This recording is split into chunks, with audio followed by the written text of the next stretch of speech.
Hello, leader. Today, it's the first episode of a series designed specifically for your team leaders who are responsible to lead people, processes, and profit centers. They come in all shapes and sizes, backgrounds, and they bring their own unique style and culture to your small business every day. But how are they doing? Really? Are they feeling competent, confident, and on track? Do they worry that they're not cut out for this role? Do they struggle with understanding what being a leader means? Well, join me as we kick off this series that will provide you and your team leaders with some reinforcement so they are more clear and able to focus on what matters most as they continue to evolve into becoming effective leaders. Today's topic is confrontation is your friend. And by the way, it's also how you hold people accountable. Welcome to the Stacking Your Team podcast. If you are a woman who owns a small business and you'd like to learn how to lead your team so they don't need you to hold their hand, you are in the right place. I'm your host, Shelli Warren. I've led winning teams in retail, innovative technical teams at a Fortune 50 corporation, and coached many remote teams to win at work. And in case you're wondering, no one escapes team troubles, including me. You already know that the people side of running your business can be tough. I'm here to help. So let's jump into today's episode with a little reminder that the team that got you here may not be the team that will get you there. You'll notice in this series of episodes that I'm referring to you as team leaders. You know, at Stacking Your Team, I consider team leaders to be people who are being paid to lead people, processes, and profit centers. You may or may not be client-facing. You may be billable or non-billable. Your actual role title might be something like lead trainer, operations manager, clinical director, or senior store manager. Maybe you're a technical designer, a lead hygienist, or a law firm administrator, or something similar. It's not about your role title, it's about the outcomes that you deliver. You've been tasked to improve the business, and that requires you to lead. So whether you're new to your leadership role or you're a long-standing leader, you're going to find these topics relevant. So let's get into it. I get it. The word confrontation, for most people, comes with visions of heated arguments and can evoke feelings of fear, anxiety, and resistance. After all, no one wants to spark conflict and drama in their workplace. Well, at least high-performing people don't. But it's a common misconception that confrontation is a bad word. Jeepers, it's just a word.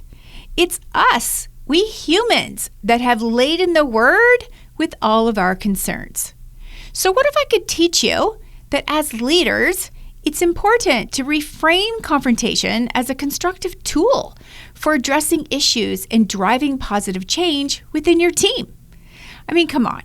Don't you want to work at a place where people can talk to each other without it feeling as aggressive or threatening?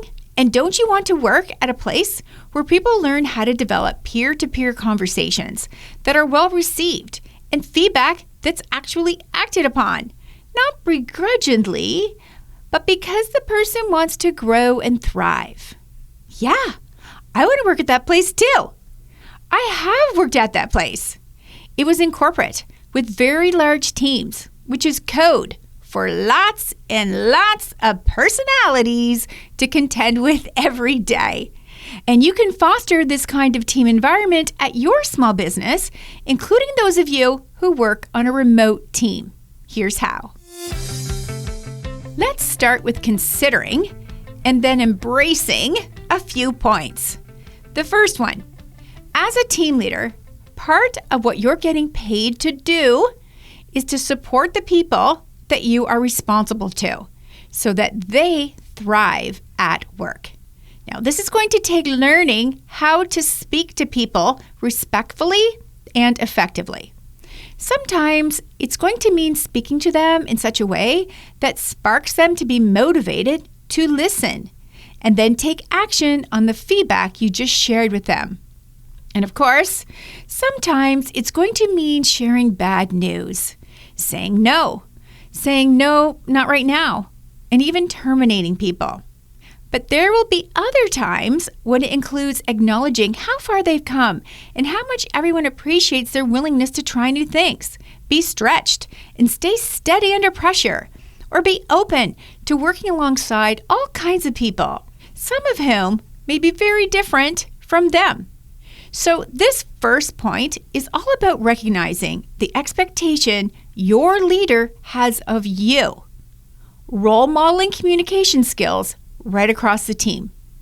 She's counting on you to help her build a team culture where it's normal to confront each other, address issues with the intention of solving them, and helping people learn how to do this well. Now, the second point that every leader needs to accept is that many people are reluctant to talk directly with the person that they're having the issue with. Instead, they're more comfortable complaining about it to others, even running to their leader to whine about the person, make accusations and speculations, and sometimes even embellish or exaggerate the facts because their emotions got the better of them. They're frustrated and they want things to change, but they're not confident to speak to the person because when they envision this, they'll think about it as needing to hash it out or get to the bottom of it or tell them off. These are all words and phrases that put a definite negative spin on it, which naturally adds to their reluctance to do it. So this second point is all about helping people learn how to confront each other in such a way that adds to their working relationship, not tear it down and light it all on fire. No one wants to work in a place where it's normal to tolerate it and then stir up a lot of drama about it, but not actually do the heavy lifting required to have what I like to call adult conversations at work. And heads up, if this point describes you, as of today, you need to take action to change this. The third point that every leader needs to accept is that confrontation is your friend. Once you and the whole team starts practicing it, everyone feels more comfortable trying it out, fumbling around a bit, but giving each other space to try again. Now, you've heard me here on the podcast before about the many times when I was learning how to lead, when I would ask people for a do-over, meaning I knew I messed it up, and I asked if they would let me give it another try.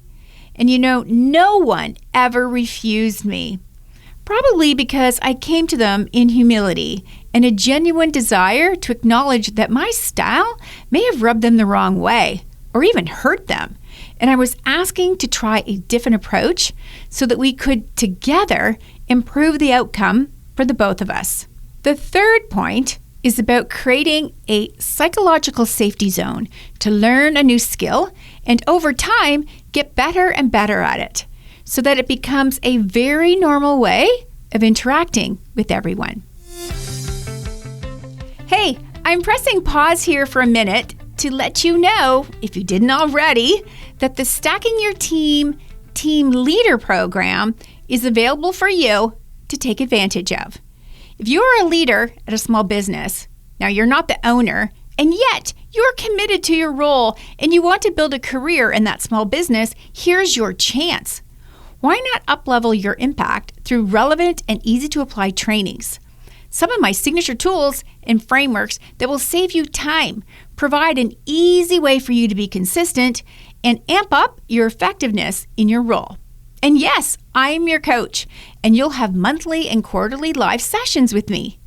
Your next best step is to talk to your leader and request that she support you in your development and enroll you today inside the Stacking Your Team Team Leader program. It's affordable and exactly what you need to excel in your role. Don't believe me? Check out the testimonials on the website. And hey, you don't need to be in corporate to have a career or take the leap over into entrepreneurship. You can have a very worthwhile career in a small business, and I'm here to help you. Okay, let's get back to the episode. Let's dive into this critical leadership skill a bit deeper. Here are the top benefits of mastering how to confront people in the workplace. First up, it saves you time and boosts productivity because it puts an end to people being distracted, overwhelmed, or afraid to come to work because of the heaviness of unresolved conflict between a few coworkers. Instead, leaders who address problems and conflicts or even misunderstandings directly rather than letting them fester demonstrate how much they are aware of how resolving it can make things easier and calmer for everyone. By confronting issues head-on, leaders can prevent small issues from escalating into larger problems that can really disrupt your team dynamics and everyone's productivity. I'm sure you've seen this and had some regrets that you didn't take action sooner, and it likely impacted your relationships and your reputation too. Secondly, mastering how to confront people in the workplace reinforces accountability within the team. When leaders hold team members accountable for their actions or their decisions, it establishes clear expectations and promotes a culture of responsibility and ownership.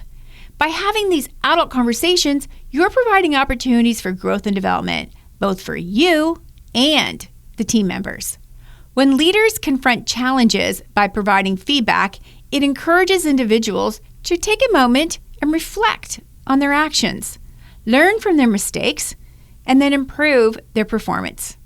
Great team leaders learn how to help others overcome challenges and strive for excellence in their work. And thirdly, mastering how to confront people in the workplace by teaching, role modeling, and practicing peer-to-peer confrontation, everyone learns how to demonstrate authenticity, honesty, and transparency, which are essential elements in building trust and respect across any team, regardless of how big or small it is or where you're located. When leaders are willing to confront difficult situations with integrity and empathy, it strengthens relationships and fosters a sense of camaraderie within the team. And when your team sees you doing this well, they will watch and try it themselves. Peer-to-peer confrontation helps team members work towards finding mutually acceptable solutions to whatever interpersonal issue they've got going on. This is fantastic because the team becomes self-sufficient. They won't run to you expecting you to fix the conflict, and they'll want to find a way to work together because no one wants what is now often referred to as a toxic workplace. You know, when someone says, "This place is so toxic," what they're really saying is that there's a lot of resentment and miscommunication because people are avoiding having to have those difficult adult conversations. So people are not on the same page. They don't collaborate well, and they compete with each other.